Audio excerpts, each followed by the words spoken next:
voisin de gauche et lui dis que tu es au bon endroit. Celui de la droite aussi dit que tu es là. N'oublie pas celui qui est derrière toi. Dis-lui aussi qu'il est devant toi. Alléluia. Alléluia. Je voudrais m'acquitter d'une tâche, d'une chose promise, soit disons qu'elle est due. Alléluia. Je vous disais hier, pendant que je me présentais à vous, que s'il plaisait à Dieu, ma destinée devait me retrouver ici.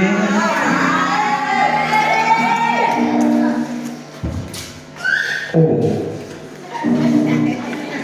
En tout cas, de son nom de famille, c'est Babala Moudamou Prislia Bimilida.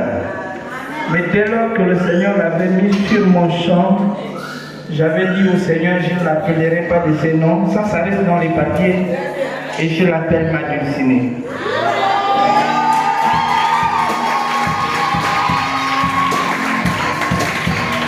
Alléluia. Alors par la grâce de Dieu, ils sont arrivés ce soir, accompagnés, donc elle est là-bas au fond.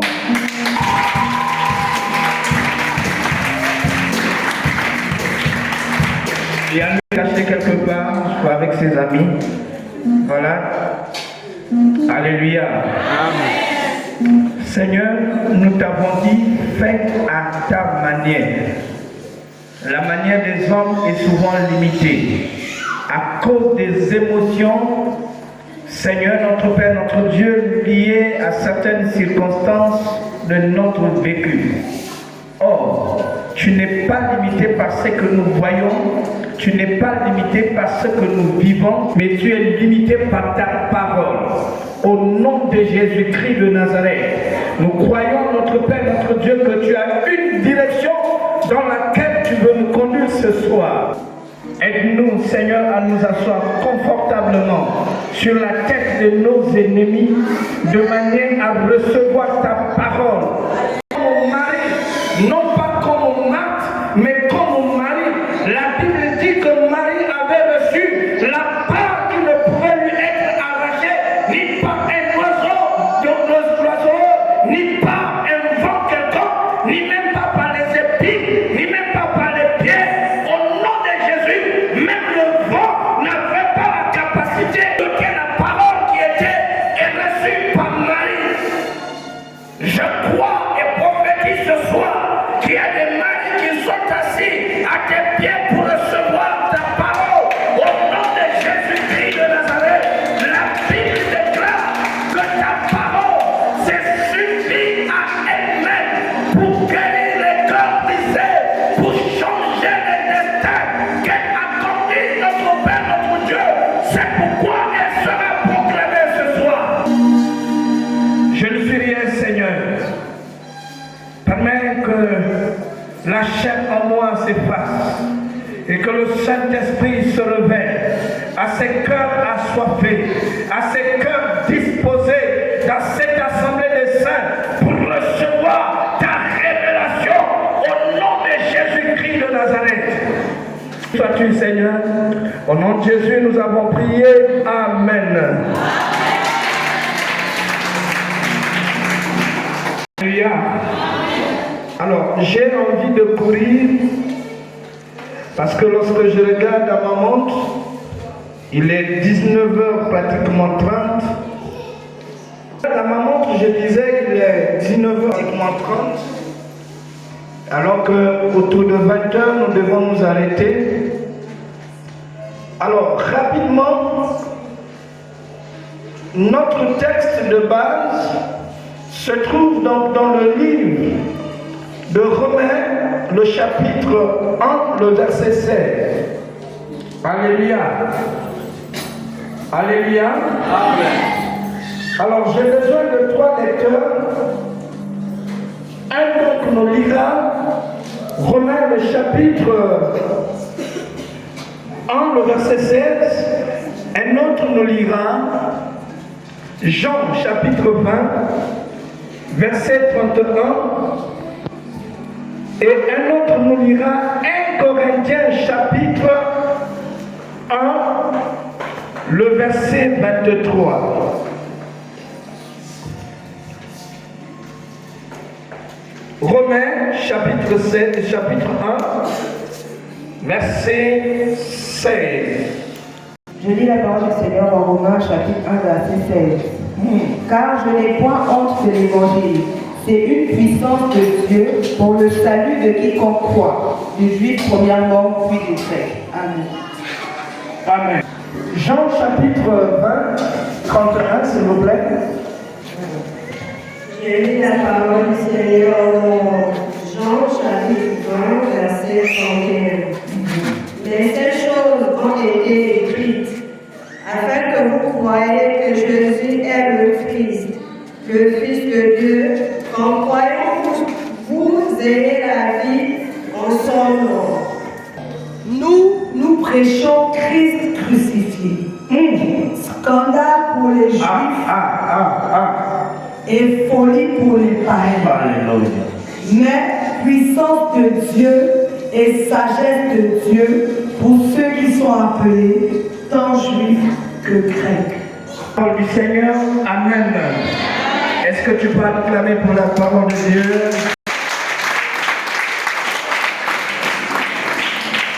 Que notre thème, c'est l'évangile de point, la puissance divine pour le salut de quiconque croit.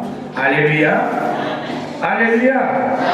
Hier, par la grâce de Dieu, nous avons planté le décor en essayant de définir les différents mots qui composaient donc notre thème.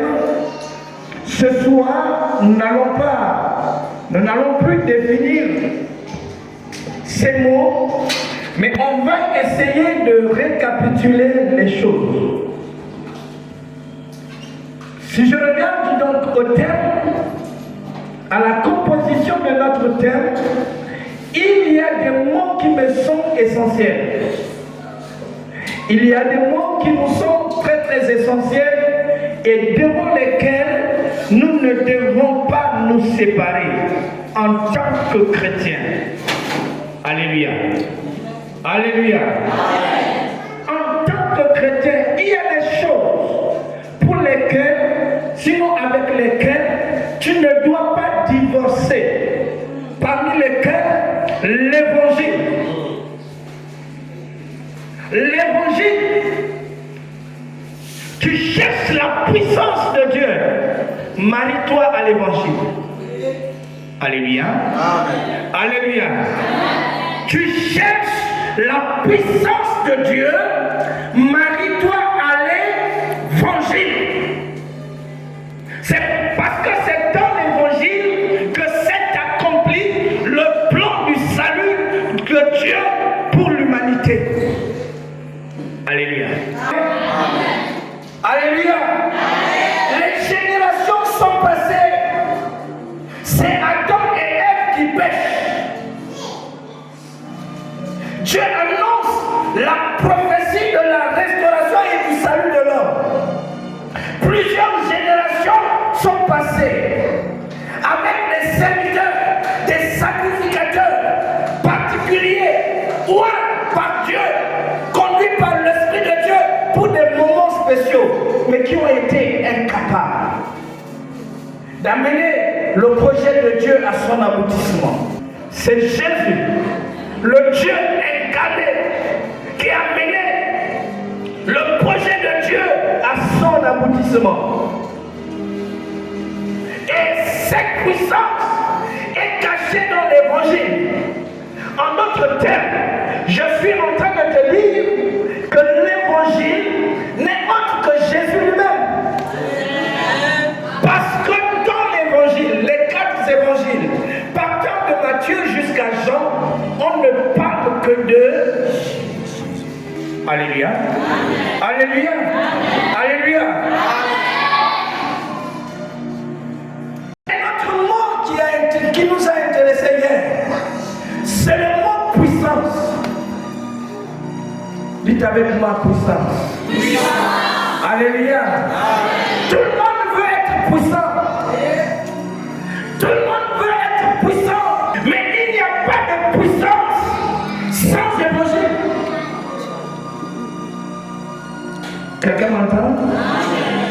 Dieu n'a pas dit que c'est la prière qui est puissante. Dieu n'a pas dit que c'est la prophétie qui est puissante. Encore que nous courons. Vous savez derrière qui nous courons. Au lieu de courir derrière l'auteur de la prophétie, on court derrière la prophétie. Vous ne pouvez pas comprendre que Jésus, Dieu a démodé certaines choses. Je ne suis pas en train de dire que les prophéties sont finies.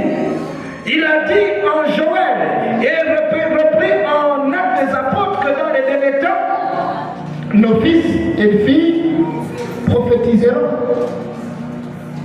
Malheur à moi si j'annule la prophétie.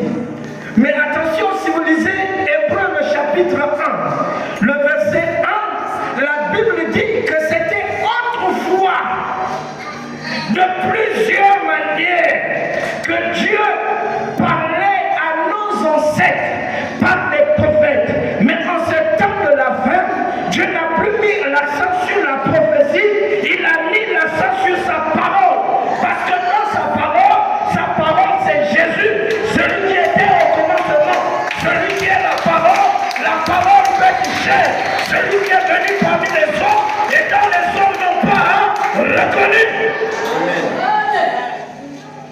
Alléluia. Alléluia. Alléluia. Et la puissance est donc en c'est Jésus. Nous avons dit que la puissance, c'est le fait, c'est le pouvoir qu'a une chose, qu'a un élément, qu'a une personne de pouvoir produire des effets quelque part. Et nous avons pris l'image de notre médicament qui est puissant parce que lorsque je le bois, il me soigne le paludisme. En ce moment, on dit qu'il est puissant. Alléluia. Et l'évangile en lui-même, il n'a pas la puissance, mais il est puissance. C'est ce que nous nous sommes dit hier. Alléluia. Mais il y a des choses, je vous en prie les amis.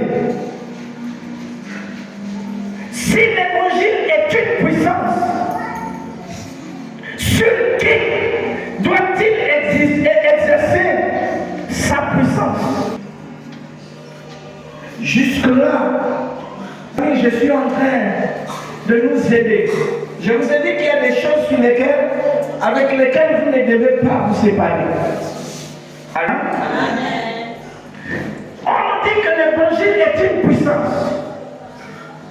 Il est important qu'en tant que chrétien, que je ne sois pas oisif. C'est vrai que l'évangile est une puissance, mais je dois être conscient et capable de répéter à un païen, à un sorcier, à un marabout, le terrain d'action de la puissance, le domaine d'action de la puissance de l'évangile. Sinon, je risquerais de ressembler à quelqu'un qui prononce, qui proclame les choses dont il ne connaît ni tête ni queue. Et si quelqu'un te fait asseoir, dis-moi ce que tu es en train de dire là. Est-ce que tu comprends? Tu vas commencer à trembler. Alléluia. Alléluia. Nous avons dit que l'évangile est une puissance de Dieu pour le salut de quiconque croit. Selon notre texte de base. S'il vous plaît. J'ai envie d'enseigner, sinon j'ai envie d'enseigner et non de prêcher. Mais je veux m'efforcer. C'est vrai que le temps qui nous est imparti est tellement limité. Mais il faut que nous comprenions beaucoup de choses. Certaines choses, j'avais dit. Quand on dit que l'évangile est une puissance, sinon est la puissance de Dieu pour le salut de quiconque croit. Et nous avons dit hier que le salut, c'est le fait d'être sauvé. Maintenant, la question que je m'en vais vous poser, à côté de la première qui consistait à connaître les domaines dans lesquels l'évangile doit exercer sa puissance. Est-ce que l'évangile doit exercer sa puissance sur les chaises?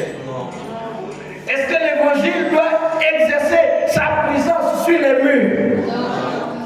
Alléluia.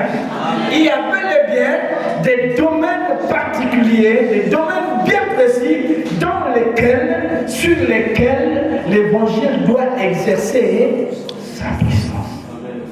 Tu peux dire amen avec moi? C'est pourquoi je voulais parler, donc, apporter quelques précisions. L'évangile exerce sa puissance pour nous apporter le salut. D'accord? L'évangile exerce sa puissance pour nous apporter, premièrement, quoi? Le salut. De le dire. Il exerce sa puissance pour nous apporter, premièrement, le salut. Or, pour qu'on ait besoin, vous me suivez là? Or, pour qu'on ait besoin du salut, encore mieux d'un sauveur, il faut bien qu'on se retrouve d'abord face à un danger. Merci. Il faut qu'on se retrouve d'abord face à un danger. Celui qui n'est pas devant un danger ne peut pas avoir besoin d'un sauveur. Et si tu n'as pas besoin d'un sauveur, eh bien tu n'as pas besoin du salut. Alléluia. C'est pourquoi vous allez remarquer que beaucoup des hommes, dans une certaine inconscience entretenue, peuvent crier à gauche, à droite: j'ai mal, je suis fatigué, je ne sais plus quoi faire, alors que la solution est juste là à côté. J'appelle ça l'ignorance entretenue. À beau ouvrir les yeux, les gens refusent de se faire ouvrir les yeux. Besoin donc du salut, il faut être conscient d'abord que je suis face à un danger et que je dois chercher un sauveur qui doit m'apporter quoi? Ça va? On est ensemble jusque-là? C'est pourquoi Matthieu, Jésus l'a dit, selon que l'apôtre Matthieu nous l'a apporté dans le livre de Marc, si je me trompe. Non, Matthieu 11, 28, où il dit: venez à moi, vous tous qui êtes chargés et fatigués, je vous donnerai du repos. En d'autres termes, s'il m'était permis de bouleverser la parole de d'autres, sinon de changer l'ordre des mots de la parole de Dieu, je comprendrais qu'en réalité, celui qui doit aller à la recherche du repos, en d'autres termes, du salut, c'est celui qui prend d'abord conscience qu'il est chargé et qu'il est fatigué. Je ne sais pas si tu me suis là. On est ensemble. Vous conviendrez avec moi que beaucoup de gens, semble-t-il, sont fatigués, mais ils n'ont jamais pris conscience de leur fatigue. Ça veut dire que aussi vrai que tu penses que tu peux encore supporter ta souffrance, c'est tout à fait normal que tu continues à marcher sans chercher un sauveur. Je souhaiterais que tu m'écoutes bien. Parce que ce que je vais dire après n'est que la conséquence. Alléluia. Alléluia. Alléluia. Ce que je vais dire après ne sera que la conséquence de ce que tu auras bien entendu et bien compris. À ce moment-là, tu pourras me dire des amens et alléluia, même si tu n'as rien compris. Mais je sais que, alléluia, ça ce n'est pas ça l'église. Ce n'est pas ce que nous voyons dans nos églises. Les mêmes qui disent amen. Et parfois c'est à cri, à grand cri, accompagné de larmes. Demain matin, vont se retrouver comme des chiens. Tu as chicoté là. Le lendemain matin, il reprend et lance. Jette. Le même chien qui a crié hier reviendra. C'est pas ce que nous faisons parfois. Alléluia. Alors, quel est le danger auquel tu fais face, frère? Sinon, laisse-moi croire que tu es déjà sorti de ce danger. Mais si tu n'es pas encore sorti, ouvre tes oreilles. Écoute-le ce soir. En réalité, si nous lisons la parole de Dieu dans Romains, le chapitre 5, du verset 12 au verset 15, quelqu'un peut le lire? S'il te plaît, s'il vous plaît, le Seigneur m'encourage à ce qu'on le lise. Romains 5, du verset 12 au verset 15. C'est l'élément dans lequel tu es sorti.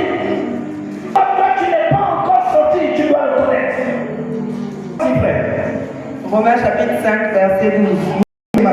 C'est pourquoi, comme par un seul homme, le péché entre dans le monde. Pourquoi par un seul homme, le péché est dans le monde? Par le péché, la mort. Et par le péché, là. Allons-y. Et qu'ainsi la mort s'est étendue sur tous les hommes, parce que tous ont péché. Car jusqu'à la loi, le péché était dans le monde. Or, le péché n'est pas imputé quand il n'y a point de loi. Amen. Cependant, la mort a régné depuis Adam jusqu'à Moïse. Même sur ceux qui n'avaient pas péché par une transgression semblable à celle d'Adam, lequel est la figure de celui qui devait venir. Pardon gratuit comme de l'offense. Car si par l'offense d'un seul, il y en est beaucoup qui sont morts, à plus forte raison la grâce de Dieu et le don de la grâce venant d'un seul homme, ont-ils été abondamment répandus sur beaucoup. Alléluia. Alléluia. S'il te plaît, je n'ai pas envie de crier. J'ai envie de parler doucement pour que tu m'entendes. Ta vie va faire face à un danger. Le plus grand danger qui existe devant toi, ce n'est pas d'abord le diable. Ce ne sont même pas les pièges du diable. Le diable ne fait que veiller de manière à ce que le danger là prenne véritablement effet sur ta vie. Le diable agit comme une sentinelle engagée de manière à veiller pour que ce qui a été dit négativement s'accomplisse sur ta vie.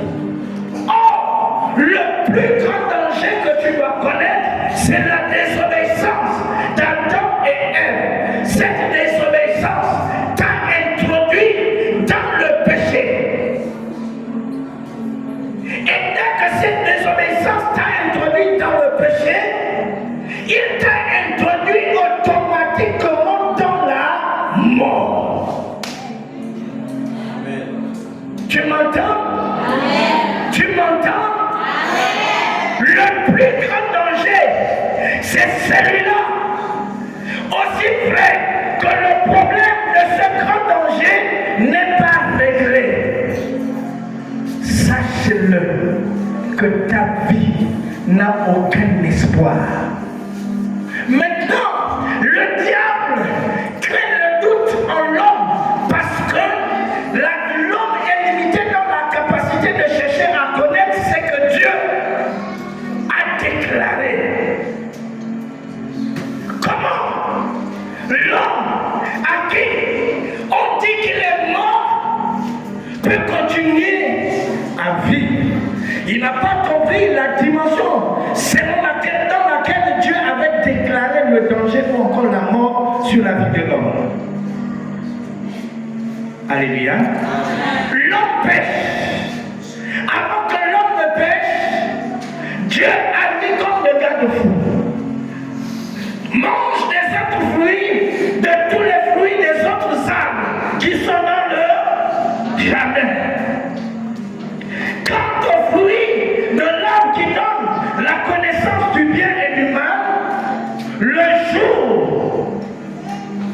que tu en mangeras, tu seras. Ah, vous n'avez pas encore lu ça? Tu mourras. C'est ça.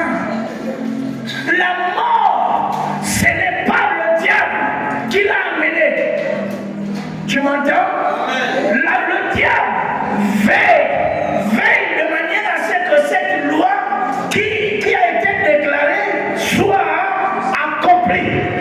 Dieu a dit, le jour que l'homme va manger le fruit de l'arbre qui donne la connaissance du bien et du mal, automatiquement, non seulement qu'il sera imputé pécheur, mais à côté du péché, la mort va s'installer. Alléluia. Ah non, vous ne me suivez pas.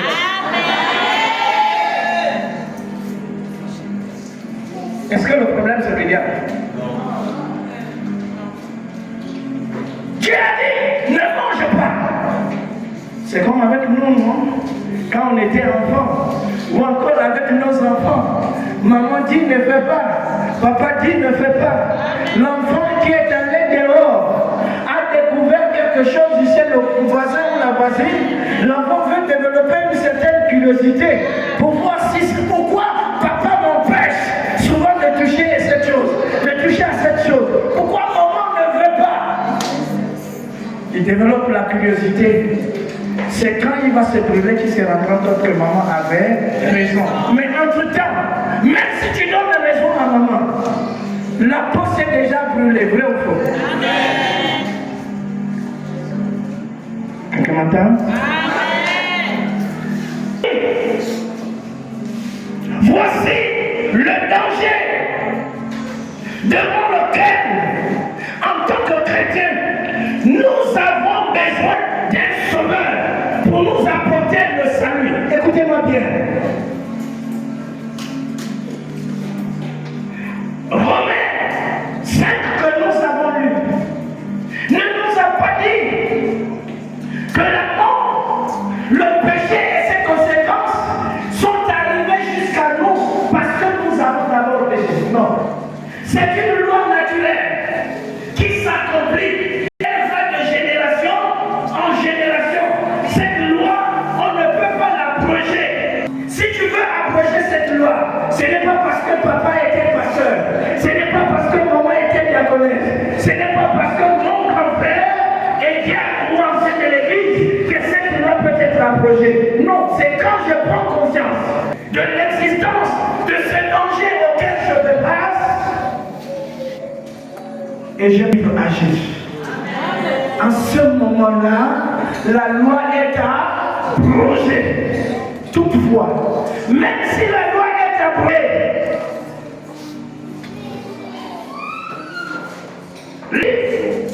peut-être que le péché a été installé en l'homme. Ce péché a été accompagné de ce que nous appelons les conséquences du péché. Ce que nous appelons le péché journalier. Et là, beaucoup de gens sont dans la confusion. Ne vous faites pas des problèmes. Parce qu'un jour je suis chrétien et que tu t'es fâché et que quelqu'un à côté dit, mais toi tu es chrétien, non, les chrétiens ne doivent pas se fâcher. Ne faites pas des problèmes. Vous m'entendez? Si tu t'énerves parce que quelqu'un a dit tu es chrétien, tu ne dois pas te fâcher. Confiance. Et dis que Dieu te pardonne. Sinon, que bien faire? 1 Jean chapitre 1 du verset 8 au verset 10 dit que si quelqu'un dit qu'il n'a pas de péché, il fait que moi, menteur. Au fait, le problème c'est que dès lors, à cause de la nature pécheresse d'Adam et Ève, que nous avons hérité, la chair en nous révèle la nature pécheresse de l'homme.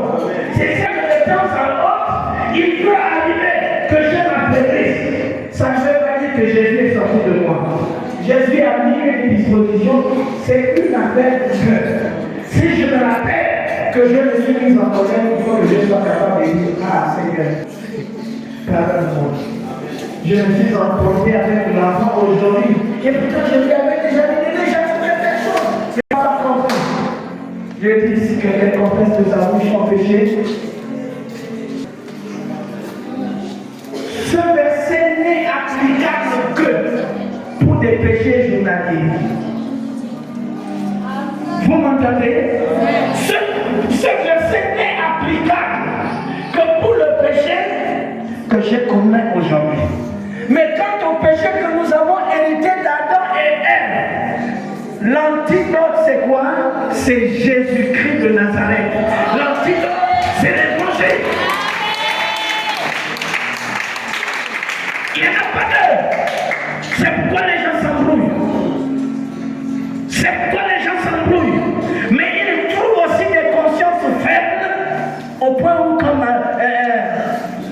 les branhamistes se présentent, ils disent que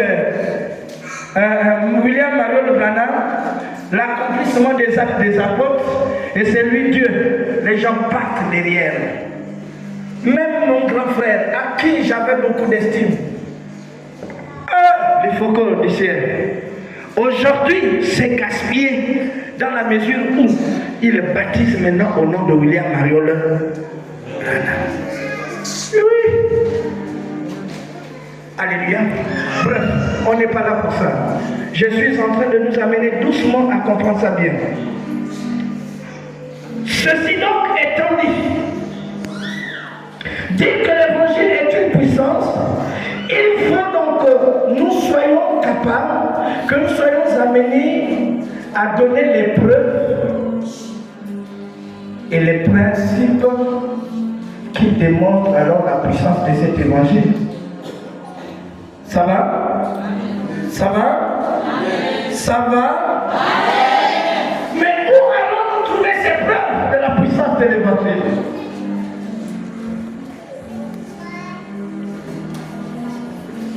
C'est un homme fort.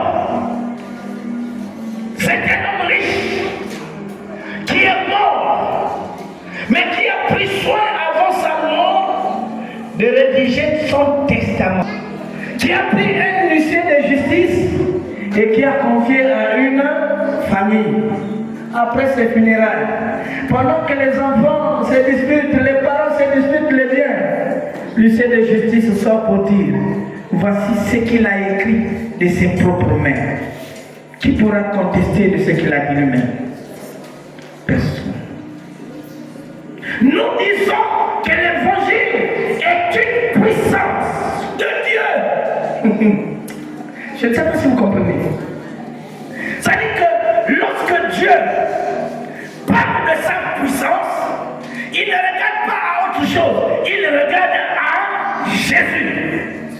C'est la puissance par laquelle Dieu apporte le salut à quiconque croit en Dieu.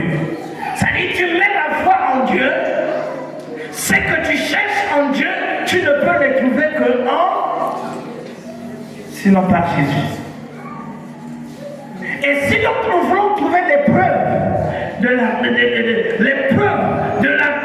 la puissance de Jésus, nous ne pouvons la puissance de l'évangile, allais-je dire, nous ne pouvons les trouver que dans les déclarations que Jésus lui-même a dites. C'est les proclamations qu'il a eu à faire, mais aussi dans les actions que lui-même il a posées. Alléluia. Oh. Ou c'est pas ça? Si je veux trouver la véracité de ce que quelqu'un a dit, je fouille dans son testament, non? C'est le testament qui va venir arrêter le doute. Et si je veux montrer sa puissance, mais je vais partir vers ce qu'il a fait. Il a laissé 4 maisons, il faut que l'on montre ces 4 maisons, n'est-ce pas? Il a dit que la première maison appartient à l'enfant aîné. Il faut qu'on lise noir sur blanc comment c'est écrit que la première maison. Alléluia. Donc devant cette réalité, bien aimé dans les cieux du Seigneur, à cause du temps qui nous est imparti, nous allons rapidement essayer donc de lire ensemble. Vraiment, je je vous en prie, les lecteurs là, ayez votre Bible ouverte. Voici quelques éléments qui révèlent la puissance de Jésus, la puissance de l'évangile, selon que Jésus, qui lui-même est auteur de l'évangile, a dit. Quelqu'un peut prendre Marc chapitre 1, le verset 15.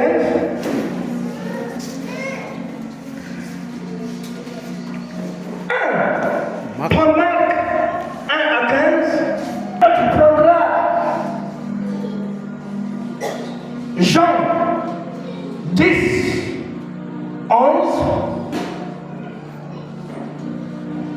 Et là tu prendras Jean 14, le verset 6.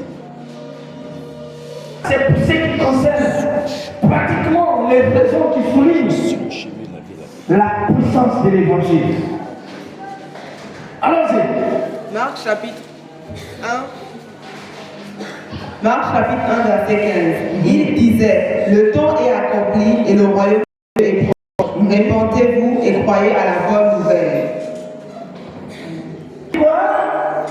Le temps est à. Le temps est à. Alléluia. Le temps est à. Et répentez-vous et croyez à la.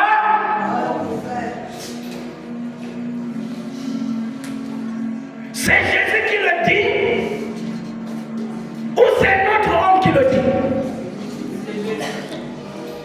C'est là que vous allez comprendre qu'en réalité, Marc, Matthieu, Luc et Jean n'ont fait qu'écrire ce que Jésus a dicté. Amen. Ce n'est pas que Marc a écrit ce qu'il pensait de Jésus. Non, c'est ce qu'ils ont entendu et vu de Jésus qu'ils ont reporté. Et sachant que Jean-Baptiste, qui a préparé le chemin de Jésus, ayant fait sa tâche, Jésus arrive, il annonce l'évangile. Mais il sait que l'évangile ne peut pas opérer dans les vies des humains, là où le péché abonde. Alléluia. C'est pourquoi il dit que le temps est accompli. En d'autres termes, le temps où je suis venu préparer les hommes à la rencontre de Dieu est arrivé. On ne va pas préparer un événement éternellement. Sinon, dis-moi pourquoi ton mariage a été préparé en quelques jours et puis à la date, dès qu'on a célébré le mariage. C'est tout simplement parce qu'il y a un temps de préparation et il y a un temps d'exécution.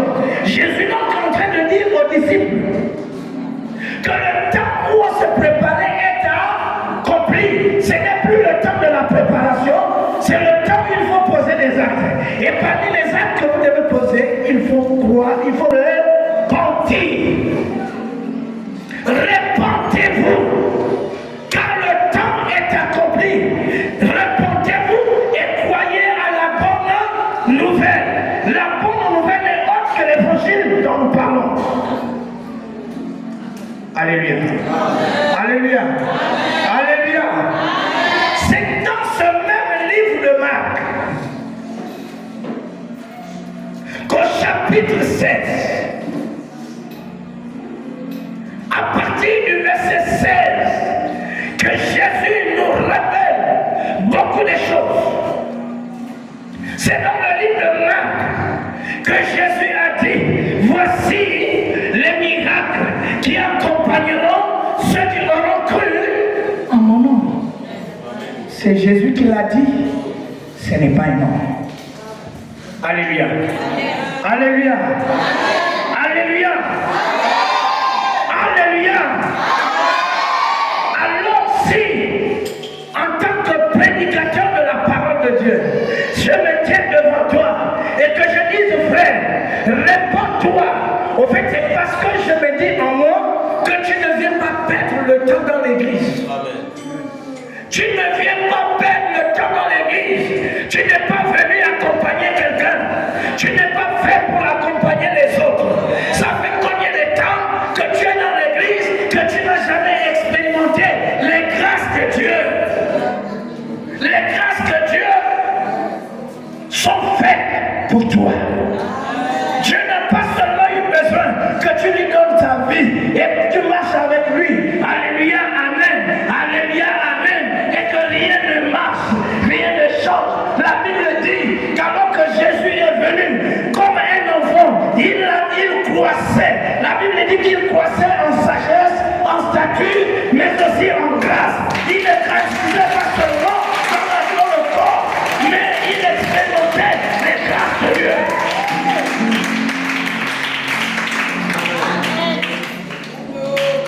Alléluia. Non, ça doit nous révolter, frère. C'est une puissance. L'évangile est une puissance. Et la puissance de Dieu pour le salut de quiconque croit.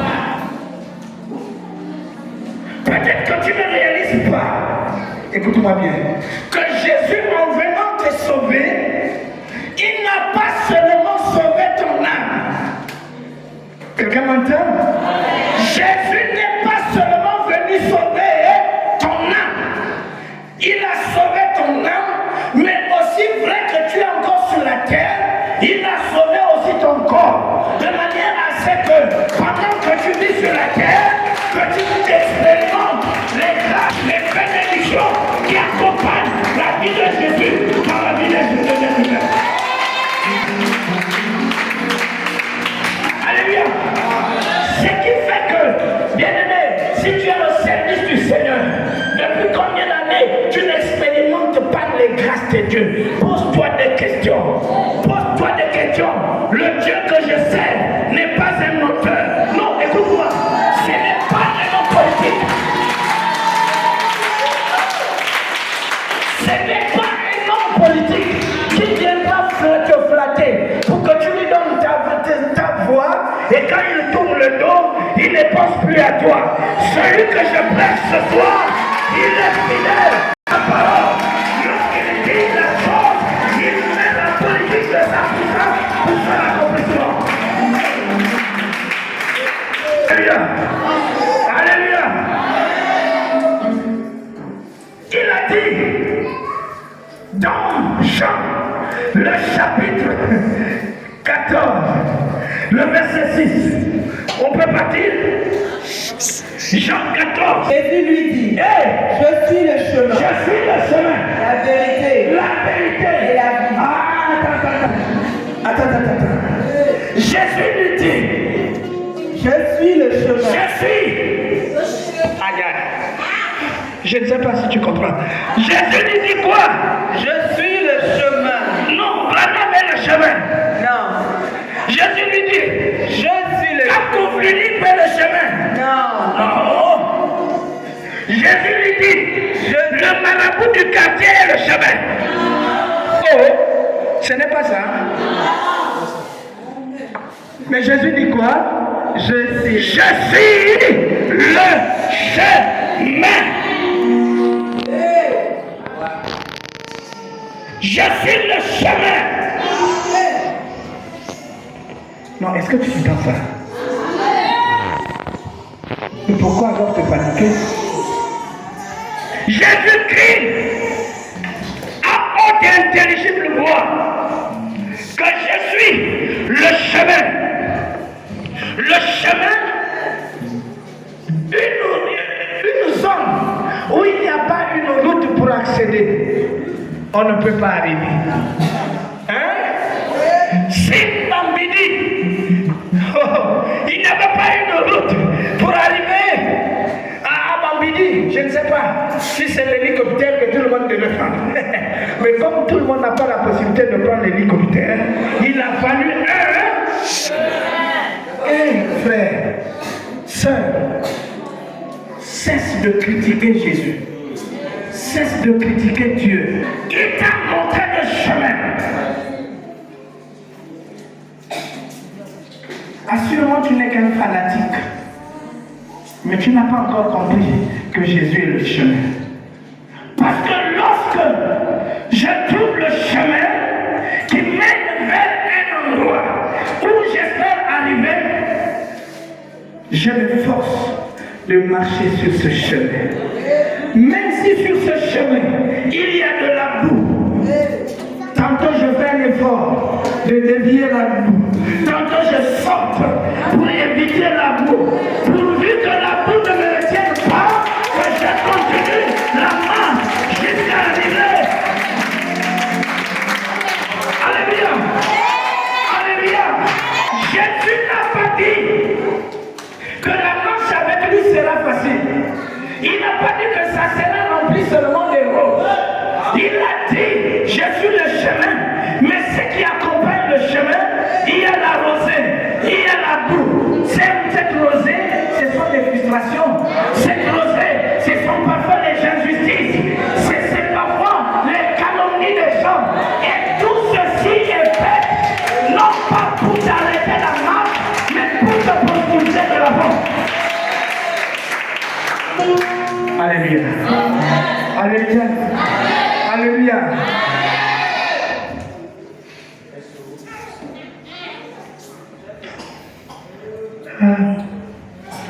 Permettez qu'on avance.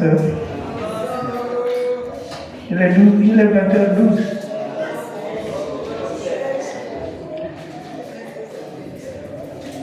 Pompe.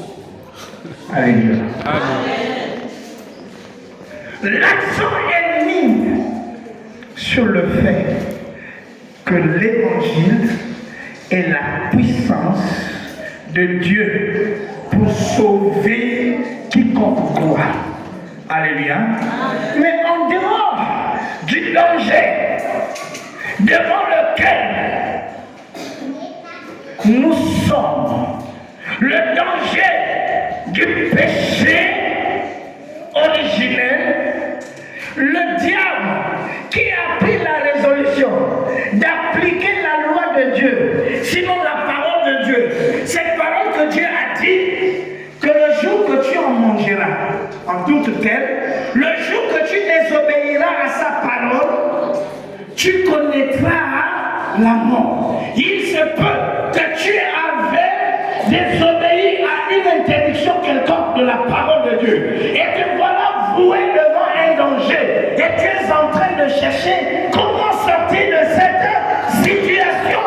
Tu es en train de chercher comment trouver le sauveur, mais le sauveur ne se trouve pas loin, il se trouve dans l'évangile, dans la parole de Dieu.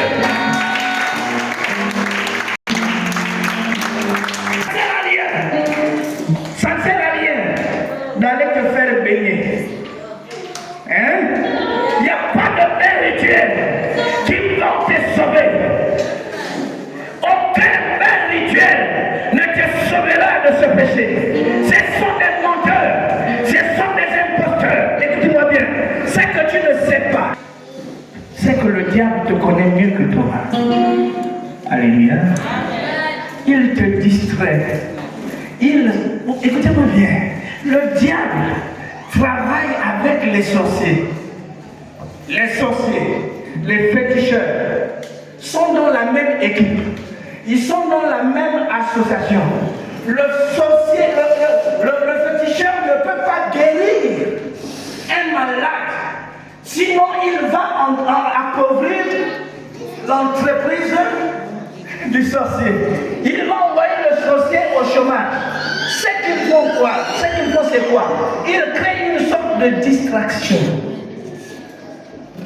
Je vois une femme qui vient autour de chez moi là, depuis près d'un mois, venir faire des incisions, soit disons qu'elle a ramassé un fusil nocturne. Et le féticheur ne dira jamais je ne peux pas. Il négocie avec le nganga. Non, c'est pas ton pied, c'est juste un exemple. Amen. Amen. Alléluia. Il négocie avec le nganga. Et c'est que l'esprit fait c'est quoi? Il déplace le mal. Alléluia. Que le Dieu la soit béni. Voici le corps. Là, on a. Je n'ai pas envie de prendre des exemples sur les humains. Alléluia. Voici le corps. Ça, c'est la tête. On va dire le ventre et les pieds. Alléluia.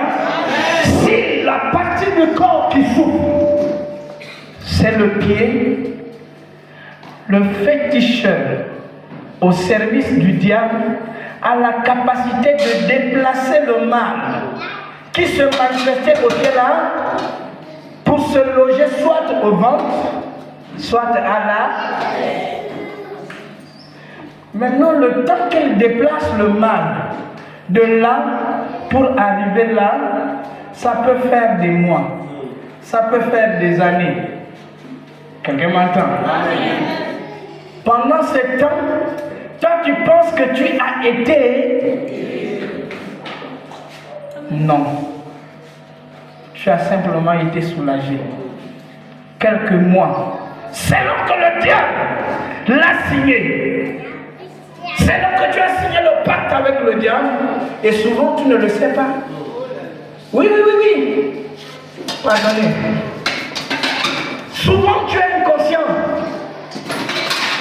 Pour ceux qui vont signer des pactes avec l'ennemi, pour des besoins de guérison, pour des besoins de ceci, jamais, ce sont pour la majorité des temps des pactes inconscients.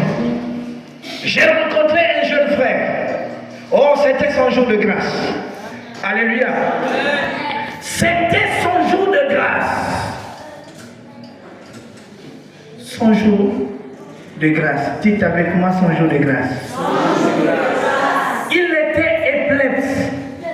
C'est-à-dire qu'il souffrait de l'épilepsie. Et puis, les parents sont allés consulter un marabout. Et le marabout a dit, je peux te guérir. Avancé dans son devoir, dans son travail avec le diable, il va signer le contrat avec l'enfant sans le savoir. Je te guéris, je te sers pendant 25 ans. Après 25 ans, tu seras à mon service. Quelqu'un a entendu ça? C'est-à-dire, le féticheur présente la vie du garçon malade comme un sacrifice sur l'autel. Et le diable veille. Le diable veille. Jusqu'à l'âge de 25 ans, il ne devait plus souffrir de l'épilepsie. Sauf que, après 25 ans, l'enfant qui ne souffrait plus de l'épilepsie va devoir servir le diable le reste de toute sa vie. Et pour sceller l'alliance et le pacte, le marabout a fait une gourmette. Et sur la gourmette, le dos de l'intérieur de la gourmette, il est écrit « Je te sers pendant 25 ans et après 25 ans, tu seras à mon service. » C'était au diable de déterminer. Soit il devait être à son service étant mort dans le monde des humains, mais vivant dans le monde des ténèbres, mais la grâce pour lui. Alléluia. La grâce pour lui, c'est que Dieu, ayant entendu les cris des enfants de Dieu dans cette zone, va organiser une campagne d'évangélisation. Et autour de la campagne d'évangélisation, lorsqu'on lance l'appel, le jeune garçon vient. Il donne sa vie à Jésus. Après donner sa vie à Jésus, pendant qu'on prie pour les nouveaux convertis, on dit Amen. On ne touche même pas l'enfant, l'esprit commence à se manifester. On chasse, l'esprit refuse de partir. L'esprit dit, je ne peux pas partir de ce corps sans vous dire qui je suis. Alléluia. On l'a pris, on l'a amené au laboratoire.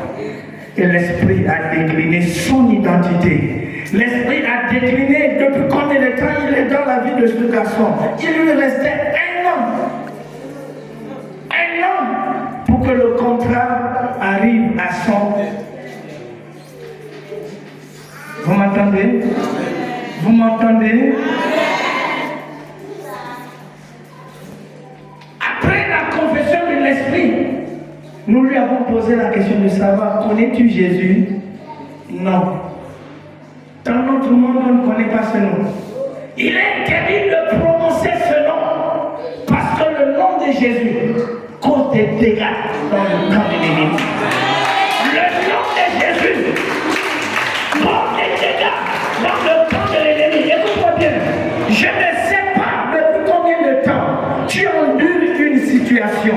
Tu ne sais pas combien de personnes ont signé des pactes avec l'ennemi à ton sujet. La situation, l'état dans lequel tu passes, peut-être qu'un pacte signé dans le nom des ténèbres sans que tu ne le saches. Mais tu endures, malgré que tu viens à l'église. Écoute-moi bien, le diable n'a pas peur que tu viennes à l'église. Le diable n'a pas peur de celui qui va à l'église, mais le diable a peur de celui qui va à l'église et qui obéit à la parole de Dieu. C'est pourquoi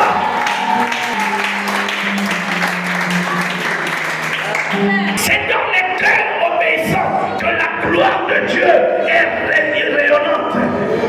C'est quand tu obéis à la gloire, à la parole de Dieu, que la puissance de l'évangile se manifeste. C'est quand tu obéis à la parole de Dieu que les miracles s'opèrent. C'est quand tu obéis à la parole de Dieu que la foi s'établit. La Bible ne dit-elle pas que la foi vient de ce que l'on entend, et ce que l'on entend vient de la parole de Dieu, l'évangile de Yeshua.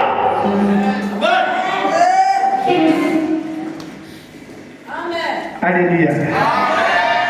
Bon, en fait, j'étais en train de te dire, si tu veux connaître les raisons qui démontrent la puissance de l'évangile, va seulement lire la Bible.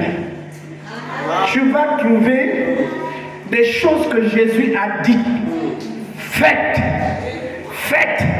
Les recommandations de Jésus. Ce ne sont pas les recommandations d'un homme. Alléluia. Amen. Mais à côté donc des recommandations, il y a aussi les actions. Il y a des actions que Jésus a posées. Jésus n'a pas fait que dire. Comme on les appelait comment? Les contremaîtres français qui travaillent seulement avec le doigt. Allez-y, va faire ceci. Jamais ils l'ont démontré. Mais Jésus n'est pas celui-là. Jésus a dit faites. Mais à côté de dire faites, il a aussi fait. Alléluia. La Bible dit que Jésus, alors qu'il était missionnaire, pendant ses parcours missionnaires, il était en train de sillonner dans les rues de Bambidi. Et voici un fou, quelqu'un qui avait déjà abandonné la maison de son père, qui avait déjà élu domicile où? Dans les cimetières. Je suis en train de parler de toi, qui a abandonné la maison des parents, qui pense que ton refuge, le meilleur lieu où tu dois te réfugier, c'est les bars. Bon, la fin du mois est arrivée. L'argent là, on ne voit même pas un peu. Tout est déjà parti. Tu n'as fait que conjuguer le verbe toucher. Amen. Ça, c'est pour les autres. Mais Dieu dit que tu n'as pas seulement besoin de toucher. Tu dois te réjouir de la sueur. N'a-t-il pas dit que l'homme mangera la sueur de son front? Alors Jésus, Sion, voilà un fou. Ce qu'on connaissait de lui, c'était la folie. Ça pouvait être autre chose. Lui, c'était la folie. Toi, c'est quoi? Hein? Lui, c'était la folie. Écoute-moi bien. Il souffrait de la folie au point où même le nom que son père et sa mère lui avaient donné était oublié. On l'appelait du nom de la maladie dont il souffrait. Même la Bible l'a reproduit, le fou de Canaan. Ne sois pas étonné que les gens autour de toi ne t'appellent pas par ton nom, ils t'appellent par le nom de la faiblesse dont tu éprouves. Tu m'entends? Est-ce que quelqu'un m'entend? qu'on t'appelle bordel, prostituée, c'est parce que l'esprit qui anime ta vie, c'est l'esprit de prostituée. Et il a pris la place de l'identité qui t'a été donnée par tes parents au point où tu ne peux plus rien faire. C'est lui qui dicte la ligne de conduite de ta vie. Et voici Jésus en train de passer. Jésus en train de passer. L'esprit reconnaît que celui qui vient là est mon ennemi. Il vient pour sauver cette vie. Oh, l'esprit reconnaît en lui que c'est Jésus. Oh, fils de la vie, qui a-t-il entre toi et moi? À Jésus de lui demander, qui es-tu? Quel est cet homme? D'emmener leurs esprits, reconnaissent qu'il est fils de Dieu. Aïe, aïe, aïe. Alléluia. Nous sommes une légion. Et les esprits négocient avec Jésus. Sachant que Jésus ne peut pas permettre qu'il reste dans la vie de cet homme. Dis-nous, envoie-nous dans les ventres des pousseaux. Vous savez, je comprends. Ce n'est pas que Jésus voulait obéir aux ordres des esprits. Hein? Ça veut dire que si on comprend littéralement ce texte, on peut se dire que les esprits ont un choix à imposer à Jésus. Parce que les esprits ont dit, ne nous envoie pas ailleurs, envoie-nous dans les ventres des pousseaux. Mais en réalité, ils ne comprenaient pas qu'ils étaient en train de faire la volonté de Dieu. Il n'y a pas de puissance sans impact. Aucune puissance ne peut passer sans laisser les traces. Jésus a compris qu'il fallait les permettre d'aller dans les ventres de pousseaux. Parce que dans les ventres de pousseaux, ils devaient commettre des dégâts. Et la Bible dit que lorsque Jésus a ordonné aux esprits de sortir du corps du fou de Gadara, lorsqu'ils sont allés dans les pousseaux, c'est 2000 pousseaux. Vous me suivez là? C'est 2000 pousseaux qui étaient sortis, plutôt 2000 esprits qui sont sortis, chacun est allé se loger dans le corps d'un pousseau. Alléluia. Et là, les 2000 pousseaux sont morts. Vous me suivez là? Ça veut dire que le corps d'un humain peut abriter 2000 esprits. Mais pour mesurer le volume ou encore le poids, la dimension, la quantité du poids que le fou de Gadara transportait dans son corps, il fallait que Dieu rende palpable la puissance pour que les hommes voient comment un humain peut porter en lui, transporter en lui 2000 esprits. Alléluia. Alléluia. Wow. Est-ce que tu comprends que l'esprit ou encore la faiblesse qui agit en toi n'est peut-être que le chef des esprits qui agissent dans ton cœur? Peut-être qu'ils sont plusieurs, mais il y a un chef. Mais Jésus dit, ce soir je passe par là où tu es. Et je suis en train d'ordonner à tout esprit ayant élu domicile dans ton corps de partir. Je les envoie dans les abîmes des océans.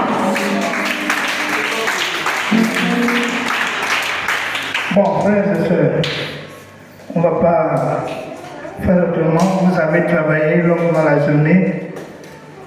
Je suis conscient que vous êtes fatigué, il est 20h30. Permettez qu'on s'arrête là, on va prier le Seigneur. Alléluia. Alléluia. Alléluia. Oh, ça t'a dérangé qu'on arrête? Pourquoi on a arrêté? Mais j'ai pensé à la fatigue de ceux qui ont travaillé toute la journée. Écoute-moi. Peu importe la dimension du vent, de la tempête qui souffle dans ta vie, ne pense pas que tu es déjà fini. sache que Jésus n'a pas encore dit son dernier mot. Ce soir, beaucoup de choses peuvent s'opérer dans ta vie.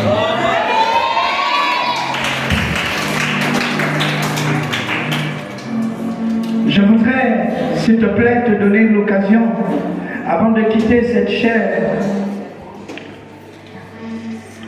si tu es là, tu penses que tu veux expérimenter la puissance de l'évangile, cela n'est possible que si tu as fait la rencontre avec Jésus.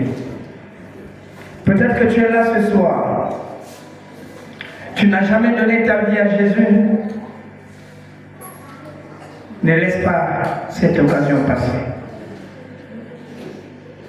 Alors de là où tu es, je t'encourage. Si tu as bien compris que ce n'est qu'à celui qui est chargé et fatigué qui prend la résolution de chercher le repos, ce repos qui se trouve en Jésus, peut-être que c'est ta situation.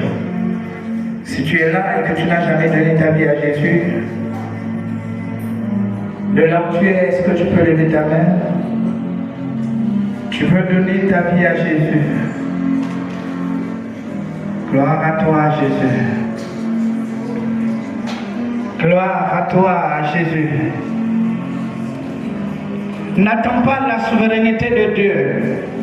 Il y a des gens qui ont expérimenté le miracle sans avoir donné leur vie à Jésus. Ça n'a été qu'une souveraineté.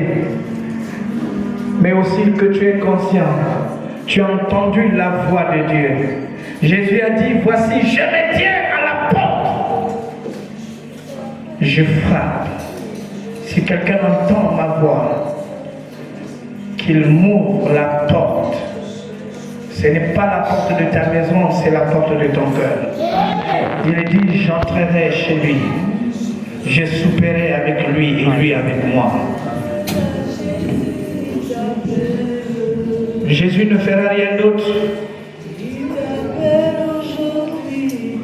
Si tu le refuses, l'entrée dans ta vie ce soir. Qui a levé la main, je veux gagner en temps, s'il te plaît. Est-ce que tu peux faire un effort supplémentaire de là où tu es pour te tenir debout?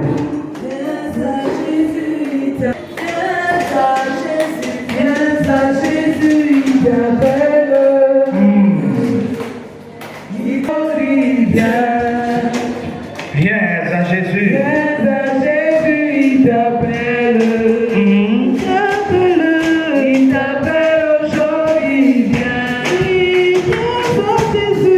Viens à Jésus, il t'appelle. Oh, il t'appelle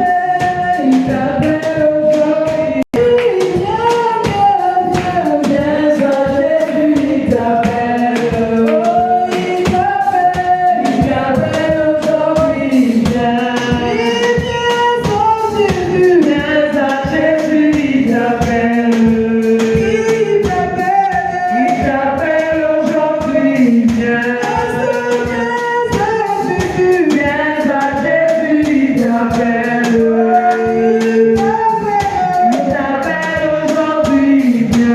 Viens à Jésus, il t'appelle. Oh,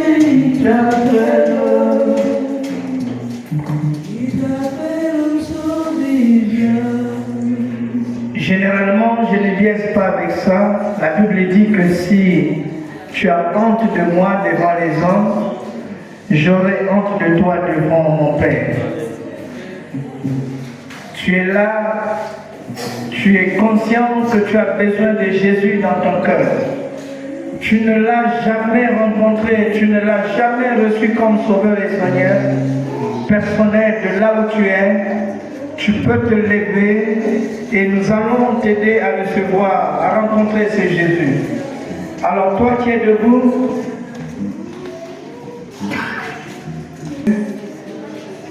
je te rends grâce parce que tu m'aimes. Tu n'as pas permis que la mort m'emporte sans te rencontrer. Et ce soir, je t'ouvre mon cœur. Seigneur, pardonne-moi pour tous mes péchés, de tout ce que j'ai hérité d'Adam, de mes parents, mais aussi pour tout ce que j'ai commis moi-même. Pardonne-moi. Je me répands sincèrement. Je t'invite dans mon cœur comme mon sauveur et mon Seigneur personnel. Inscris mon nom dans le livre de vie.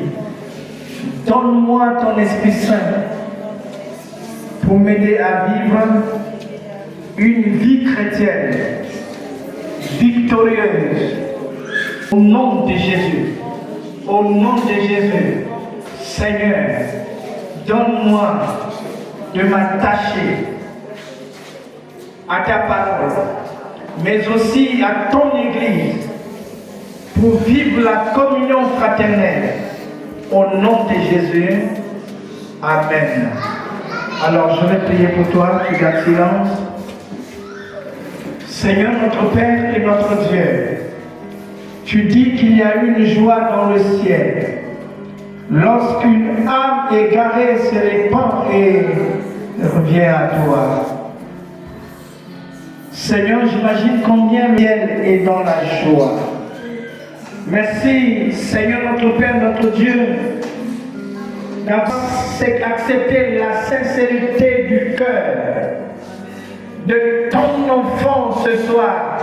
Hier, elle était ta créature, mais aujourd'hui, elle est devenue ton enfant. C'est là qu'il est écrit que ceux qui l'ont reçu et qui ont cru en son nom, qu'il a donné le pouvoir de devenir enfant de Dieu.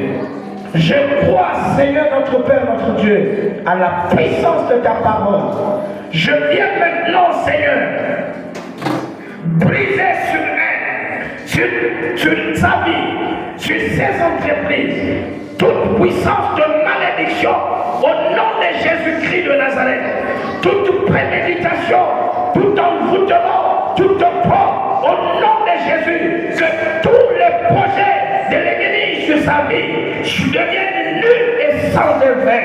Notre Père et notre Dieu, permets qu'elle vive en nouveauté de vie, avec les promesses que tu nous as faites, selon que tu as dit que les projets que tu as pour nous ne sont pas des projets de malheur, mais des projets de bonheur, de paix et de prospérité à tous égards. Qu'il en soit ainsi, au nom de Jésus. Alors reçois la vie sauvée. Qu'elle opère. Reçois la vie Zoé. Qu'elle opère. Qu'elle opère. Qu'elle opère. Qu'elle t'amène à expérimenter le surnaturel. Frère de l'évangile te dévore au nom de Jésus-Christ de Nazareth. Merci Seigneur. Glorifie ton nom dans la vie de ta fille. Au nom de Jésus. Alors je voudrais prier pour toi qui est là ce soir, qui tombe.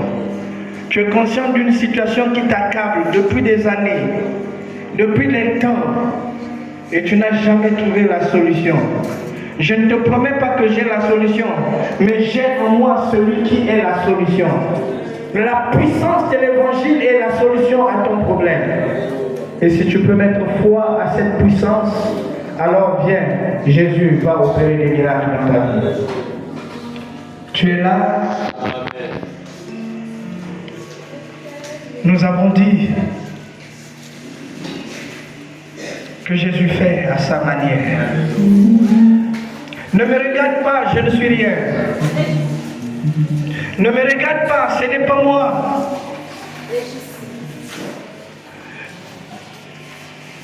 Ne me regarde pas, ce n'est pas moi.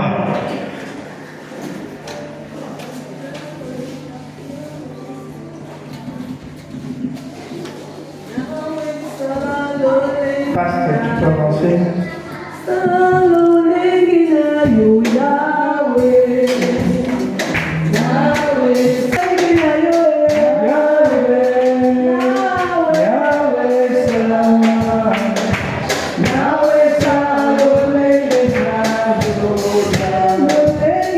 Yo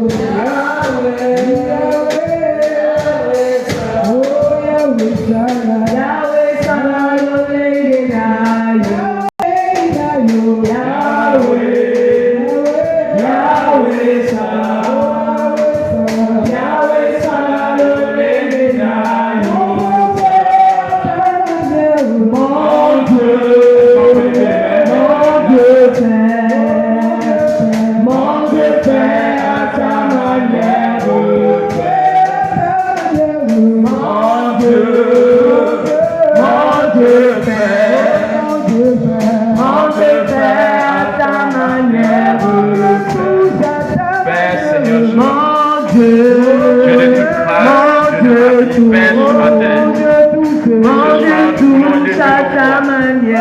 Père, Seigneur Dieu, ce soir, nous voulons expérimenter, Père éternel Dieu, ta puissance au milieu de nous. C'est pourquoi mon Père et mon Dieu, nous prions maintenant, Seigneur, ta présence est ton esprit maintenant. Père, je prie, alors que maintenant, nous avons nos mains levées vers le ciel. Éternel Dieu des armées, tu as dit, vous recevez une puissance venant du haut. Le Saint-Esprit survenant sur vous et vous serez mes témoins. Père, maintenant ce soir, nous pouvons témoigner de l'évidence de ta présence et ta puissance au milieu de nous. Maintenant, au nom de Jésus. Père éternel Dieu des armées, j'appelle en Seigneur ton esprit, Père, à nous faire connaître ta puissance. Père, tu vois ces hommes et ces femmes qui s'attendent à toi. Père, oh, nous nous unissons en prière afin qu'ils reçoivent maintenant ton esprit. C'est pourquoi mon Père et mon Dieu, pendant que nous prions et nous appelons ta présence, ta nouée descend en ce lieu, ton esprit commence à nous remplir. Père, nous commençons à ressentir ta puissance en nous. Père, maintenant ce soir, au nom de Jésus-Christ, Saint-Esprit de Dieu, maintenant nous voulons expérimenter ta puissance. Père, tu vois ces hommes et ces femmes. Père, quelle que soit la situation, quel que soit le problème, maintenant que ta puissance est là. Père, maintenant, je prie que ta puissance et ta puissance, Seigneur Dieu, s'élève sur chacun d'entre eux. Maintenant, recevez au nom de Jésus. Maintenant, au nom de Jésus. Saint-Esprit.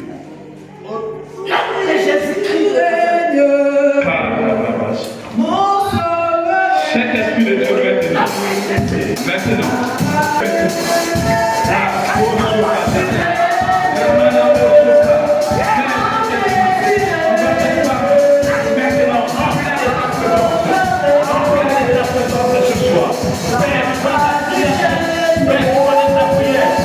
Maintenant,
l'agneau.